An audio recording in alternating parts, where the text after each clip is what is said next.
Siap,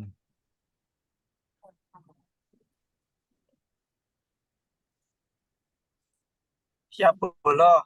Baik, kita mulai ya. Assalamualaikum warahmatullahi wabarakatuh. Salam. Waalaikumsalam warahmatullahi wabarakatuh. Baik, teman-teman semua, Waalaikumsalam kelompok warahmatullahi wabarakatuh. kelompok genap hukum klinis. Pada malam hari ini kita akan mendiskusikan apa yang menjadi tugas di Sunan. Sebelumnya kami bacakan anggota kelompok dua atau kelompok genap ya. Yang pertama Adam Tarik, nomor dua Nur Ahmad, Pak Muklis, Zildan Naufal, Muhammad Aris Setiawan, Nur Alwiza Sunevo, Ahmad Zainal Abidin, saya sendiri Saiful Anas, kemudian ada Nabila Dwi Novianti, kemudian Seno Bayu Aji, Nova Pradita, Eno Aldonatu Rohmah, Devinta Aprilia, Ihsanul Sukma Aji. Sebelumnya saya akan bacakan dulu posisi kasus yang akan kita diskusikan pada malam hari ini, yaitu kasus nomor 2, di mana kasus Ibu N ini bermula dari kampanye pemilihan calon legislatif dari salah satu partai. Pihak partai tersebut memesan kepada Ibu N hampir 1.000 potong baju untuk kepentingan kampanye. Dia menerima pesanan tersebut dan akhirnya meminjam pembiayaan untuk usahanya kepada Bank Muamalat senilai 100 juta. Dari permohonan pembiayaan Ibu N yang dilayangkan kepada Bank Muamalat akhirnya dikabulkan dengan melalui beberapa proses yang ada. Dan dalam proses tersebut Ibu N memberi agunan sertifikat rumahnya guna mendapatkan dana pembiayaan dari bank. Setelah mendapatkan dana pembiayaan tersebut, Ibu N menggunakan dana pembiayaan itu untuk menambah biaya usahanya. Kemudian bulan selanjutnya, Ibu N mulai pembayaran pembiayaan dengan lancar sampai dengan bulan kelima berikutnya. Akan tetapi pada bulan ke-6, Ibu N tidak dapat melaksanakan kewajibannya untuk membayar angsuran dan mendapatkan surat pemberitahuan atas keterlambatan dalam pembayaran angsuran. Sampai akhirnya Ibu N menerima SP1, SP2, dan SP3 dari pihak bank. Setelah SP3 dikirim ke rumah Ibu N, dan dia belum juga memberi penjelasan atas keterlambatan tersebut, akhirnya bank datang ke kedua rumah nasabah untuk meminta penjelasan. Setelah diketahui akar permasalahannya, yakni dikarenakan dia mengalami kerugian cukup besar setelah partai yang memesan hampir 1.000 potong baju mengalami kekalahan dalam pencalonan legislatif, yang mana pada awal pemesanan tersebut pihak partai masih membayar setengah dari harga 1.000 potong baju yang sudah dipesan. Masalah inilah yang membuat Ibu N mengalami keterlambatan angsuran. Nah, dari posisi kasus itu ada dua perkara yang berbeda, yaitu satu, adanya pesanan 1.000 potong baju kampanye salah satu caleg partai politik, di mana pesanan ini baru dibayar separuhnya atau setengahnya. Dan yang kedua adalah proses utang piutang, yakni Ibu N dengan Bank Muamalat untuk mendanai proses produksi 1.000 potong baju kampanye yang kemudian sampai angsuran kelima bisa dibayar, angsuran keenam mulai macet, dan seterusnya sehingga muncul SP1, SP2, dan SP3. Baik, untuk itu monggo untuk berikutnya Mas Adam silakan memaparkan apa yang menjadi pandangannya. Oke, terima kasih Mas Anas. Sebelumnya untuk dari analisis kasus tersebut ada strategi mengenai penanganan perkaranya Mas. Menurut pengertian strategi yaitu siasat atau kiat rencana yang cermat mengenai kegiatan untuk mencapai tujuan. Sedangkan penanganan perkara merupakan suatu upaya pemecahan masalah.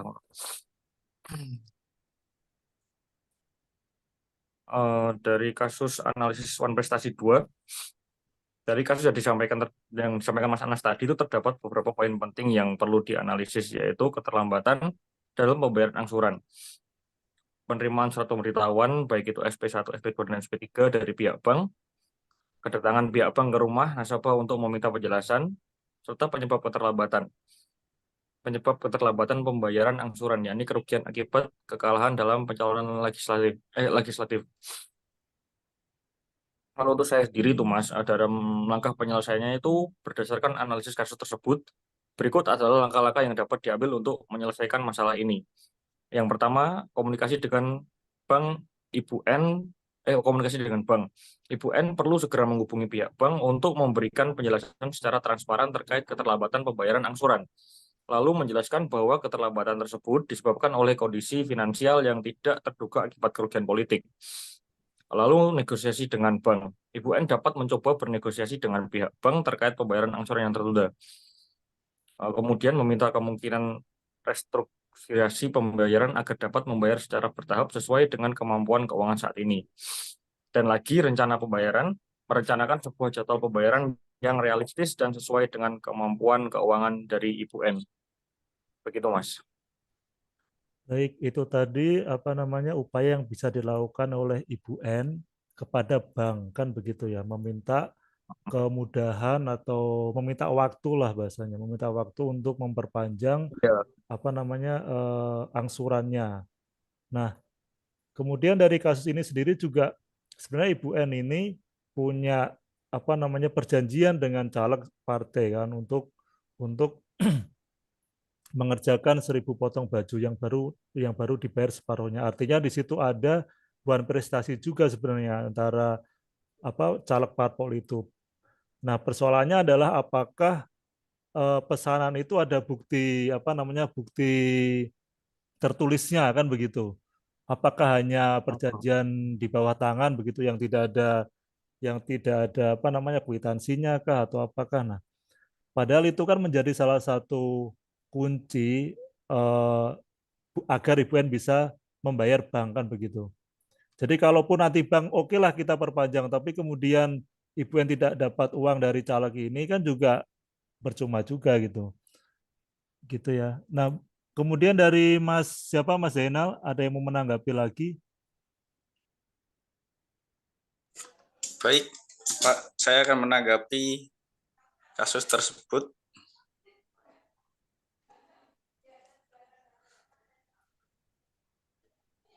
Dalam kasus tersebut terdapat dua wan prestasi, yaitu satu, calon legislatif terhadap Ibu N karena tidak bisa melunasi pembayaran. Kedua, Ibu N terhadap bank yang tidak bisa melunasi sisa angsuran. Penyelesaian permasalahan Ibu N. Ibu N bisa memberi penjelasan kepada pihak bank terlebih dahulu mengenai bagaimana kondisinya yang tidak bisa membayar hutangnya. Kemudian meminta dispensasi perpanjangan waktu untuk membayar hutangnya. Di samping itu juga Ibu N harus menagih calon legislatif tadi.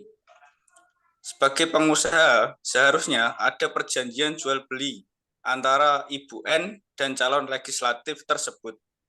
Misalnya DP 50%, sisa 50%-nya harus dilunasi dengan tenggang waktu yang ditentukan atau sebelum pesanannya diberikan semua.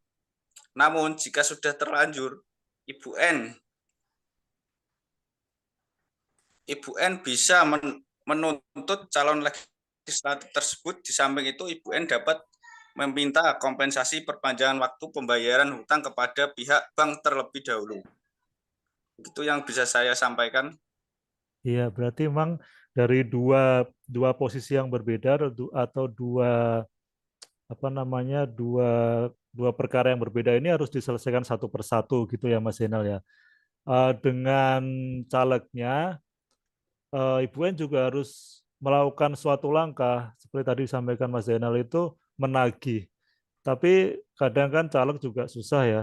Nah, dalam penyelesaian wan prestasi juga kita apa namanya ada celah yaitu misalkan menyampaikan somasi dulu kepada calegnya itu untuk segera melunasi pembayaran pesanan baju itu. Jikapun somasi tidak ditanggapi, maka ada langkah-langkah berikutnya yang bisa dilakukan untuk menagih sisa pembayaran itu. Kemudian untuk bank, ya memang satu-satunya cara yang meminta perpanjangan waktu. Tapi sampai kapan perpanjangan waktu itu diberikan kan, itu adalah kebijakan bank itu sendiri. Begitu. Gitu Mas Zainal, ada yang mau ditambahi? Sudah paham, Pak Sudah Anas? paham. Saya nggak dosen, Bu. Sudah paham. Aduh, ada lagi yang mau nambahkan, Mas Eno? Nah, sebetulnya sudah cukup, Mas. Seperti yang sudah disampaikan sama Mas Zainal tadi ya, Mas ya. Ah, Ada dua kasus one prestasi itu juga. Kelihatannya sih sama sih yang seperti yang disampaikan. Cuman ya itu penyelesaiannya harus satu-satu dulu diselesaikan, komunikasi antar para pihak, antara bank maupun sama calon legislatif tadi. Ya itulah dulu Mas. Oke.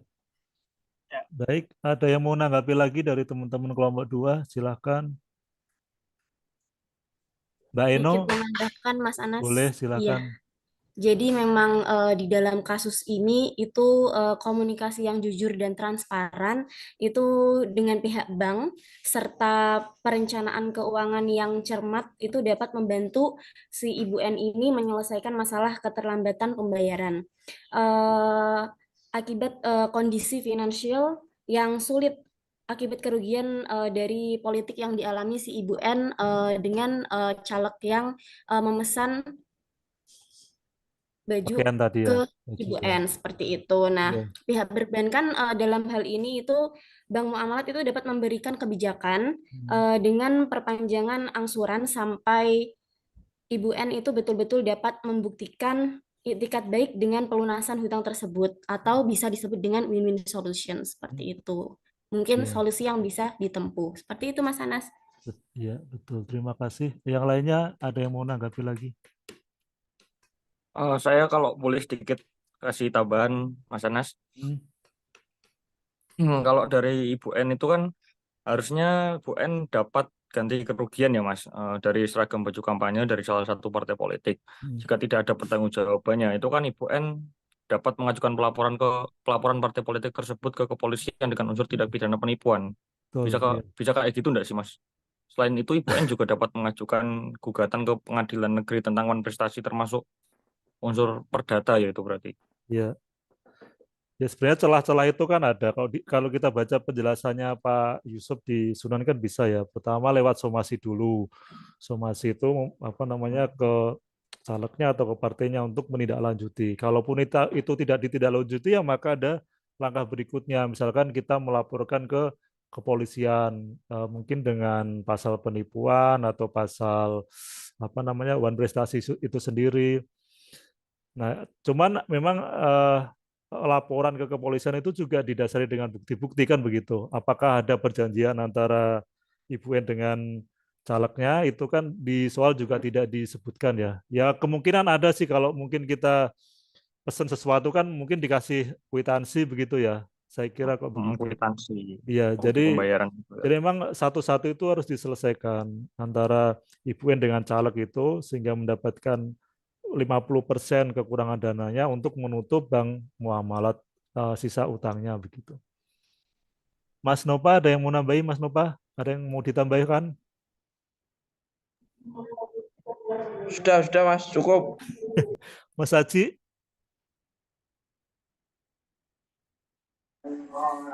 Iya Mas, sedikit menambahkan. Jadi dalam jual beli seharusnya ada perjanjian ya Mas. Sehingga apabila suatu saat ada permasalahan dari pihak pembeli maupun penjual memiliki bukti yang sah ya Mas buat dijadikan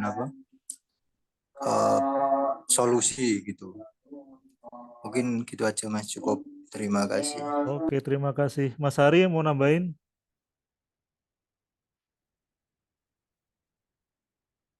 Ya, Mas Hari. Ya, dari teman-teman semuanya ada yang mau ditambahkan lagi dari kesimpulan yang telah kita ambil tadi bahwa memang dari dua perkara ini harus diselesaikan satu persatu begitu ya, Ibu N dengan calegnya, kemudian dari penyelesaian itu dalam waktu yang bersama juga kita harus berkomunikasi dengan bank, meminta perpanjangan ketika nanti dibayar ataupun tidak ya, itu untuk menyelesaikan urusan dengan perbankan tadi. Begitu diskusi kita pada malam hari ini. Terakhir ada yang mau ditambahkan lagi? Cukup Mas, insya Allah cukup. Cukup ya, kalau cukup kita akhiri diskusi kita pada malam hari ini. Semoga ada manfaatnya bagi kita semua. Terima kasih. Assalamualaikum warahmatullahi wabarakatuh. Waalaikumsalam warahmatullahi wabarakatuh. Selamat berpuasa, kawan. Oh, siap. Terima kasih. Oke, terima kasih.